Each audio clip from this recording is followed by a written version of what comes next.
All right, let's begin the drivers' meeting. I'm going to first start before we open it up to the head ref. I want to start by asking for everybody's attention. Should we try the old way for Vex IQ? Does anybody remember this? Yeah? No, a couple people do. All right, thank you. I just want to begin real quick because we got an alert from our maintenance crew. Please, please, please. Microchip is kind enough to give us this space. If we do harm to the area, we may not be given this space in the future. We got a report that somebody's been going into the bathrooms and clogging all of the toilets on purpose. We cannot allow that to happen. Please do not cause any harm to the facility, otherwise we will have to turn off the event, as in everyone will go home because the bathrooms will have to close. So please, please be kind to the facility. All right, now, welcome. All right, so real quick housekeeping. The queuing tables for field 1 and 2, queuing table will be over here. Field 3 and 4, queuing is over there. Everybody understand? Yeah? Okay. The skills field. This is our skills field for this event. It is in the main competition area so that it's a little bit more convenient for teams to come in and out of queuing from the skills field. We will be running skills all day during matches. We may have skills open during lunch depending on whether or not a ref has time to eat. That is really the gating factor there. They come out and open up skills during lunch at their most humblest of times. Well, hold questions for a few minutes. Other than that, the cameras. So, Tim, can we get the camera on this side? So, if you see here, if I'm standing right here, all you can see is my head on that field. That's why this barricade is over here. So if you're standing behind this little red line, that means that the camera cannot see you, and that everybody watching at home on our stream, twitch.tv/azfirststream, will be able to see it. So that means all of your relatives, anybody back home will be able to watch you all day today online. It also means that everybody who can't stand right here will be able to see it on the screens throughout the facility. One of the worst parts about this place is we don't have bleachers like many of your schools have. So our viewing area is very limited. Please be kind to everybody behind you while your teams are up here. We are limited on space this year, so I ask that if you're going to take pictures, on the ground over here, 1 or 2 people is fine, but try not to clog up anything behind that. So a line of 1 person over here is okay. But anything beyond that is, I'm going to ask people to either sit down in the stands, go into the pit area, or form that line. And again, low to the ground so everybody can still see all the screens. Pizzas. If you ordered pizzas before around noon-ish yesterday, we do have what pizza you want. They will be coming from Costco later today, hopefully by noon. That's Costco's thing, though. And we will be distributing them over at the inspection area or at the front. You'll find it later. Other than that, I think I'm going to pass it off to the head ref so that he can go over some rules with everybody. How's it going? Y'all excited?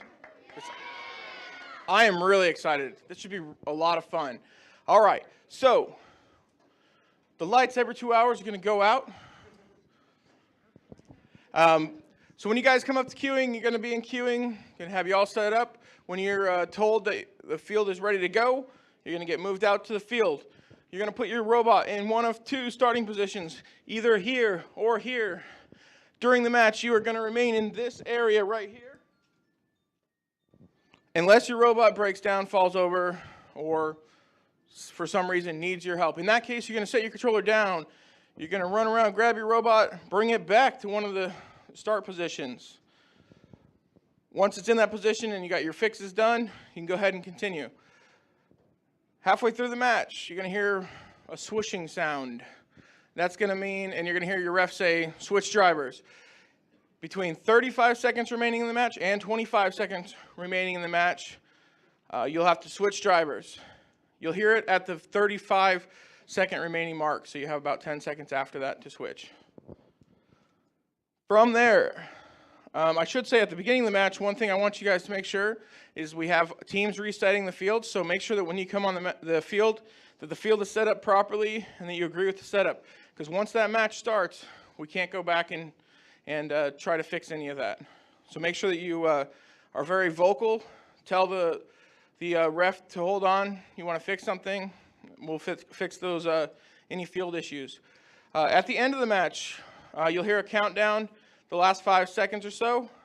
As soon as that time is over and you hear the buzzer, you're going to go ahead and set your controller on the ground. Then we'll go ahead and start the scoring process. So during this process, your robot shouldn't move. You shouldn't handle any of the field elements. We will be scoring each individual element and telling you where we're at, so you guys can hear and count along. If you guys pay attention during that process, it makes it a lot quicker because, you know, they have to count. If you count with them, that makes it a lot easier. Then we don't have to count and then have you count after that, if that makes sense. Yeah. So the next part is before the field is reset, if you have any disputes on your score, please, please, please voice it then. Once the score is entered and the field has been reset, we can't go back.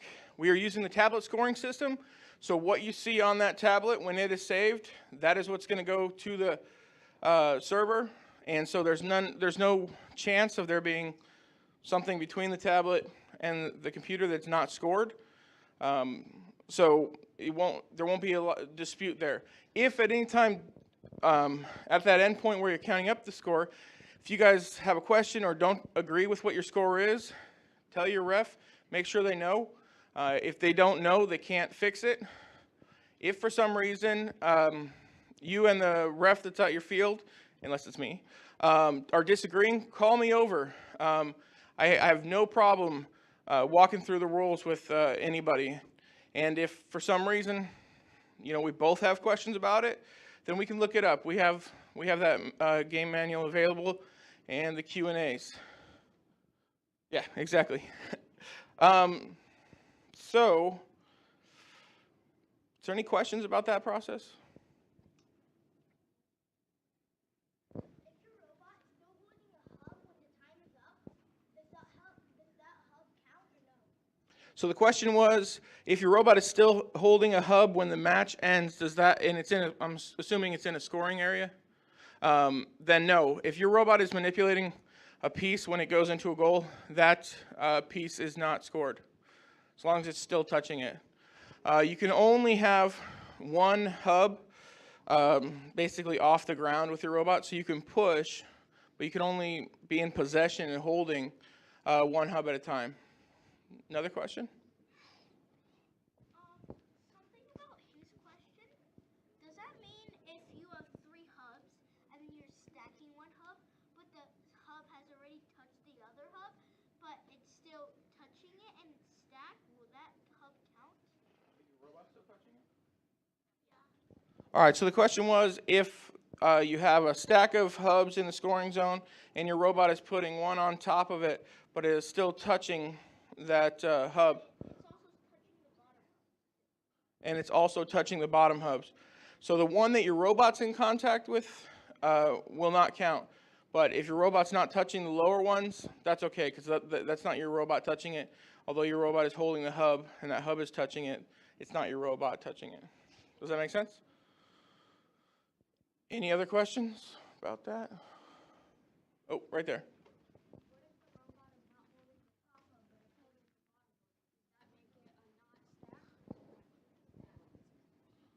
So the question was, if the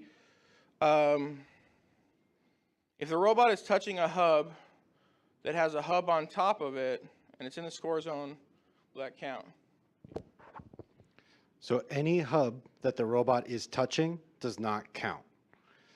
The definition of a high scored hub is that it must be on top of a valid scored hub and above the ground. So if you're touching both of the hubs below the valid scored hub, none of them will count. Does that make sense?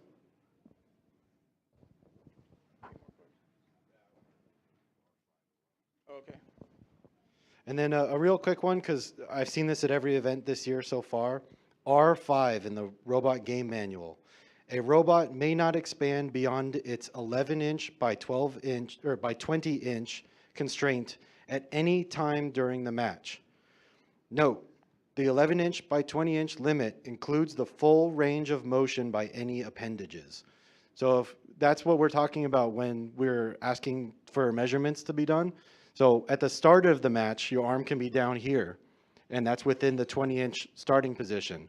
But as it raises up, your arm will go forward. And that still cannot be further than 20 inches. Is there any questions on that?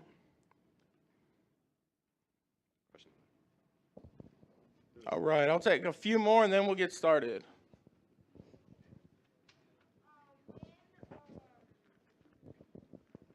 In like autonomous, when you are if you have to restart and it's touching a hub, will that hub still stay, or will it be counted out and be taken out if your robot is touching it when you reset? But if it's like not in the spawn position at all. In skills or teamwork, so the question was, does the hub get removed if you touch the robot? And in all matches, skills or teamwork challenge matches, in all matches, if you touch the robot while that robot is contacting a hub of any kind, the hub should be taken out of the field of play, whether it is scored or unscored. Does that answer your question? Oh yeah, so I knew that question was coming. So the question was, where's my panda hat? So in the spirit of the holidays, I am wearing a nice Santa hat, but my panda ears are still on it. These are totally panda ears and not Mickey ears. All right, I'll take one more over here. Say your hub is high scored, but it's still touching the blue area in the scoring zone. Does that count as high scored? So I believe the question is if you have a a hub that's off the ground, but it's still touching the blue perimeter, You know, like blue on top. like Yes. like that. Yeah. So this blue right here is still considered to be part of the lower goal. So this would still be a low scored hub. If it's touching here, here, or here. One more out here. The hub is about to fall, but it's not touching the ground diagonally on the hub. Will it still count? Oh, so I believe the question is if the hub is being held up, but it's not touching the ground, something like that. Yeah, as long as it's not touching the goal, that's still high scored. Ooh. Sorry. Sure.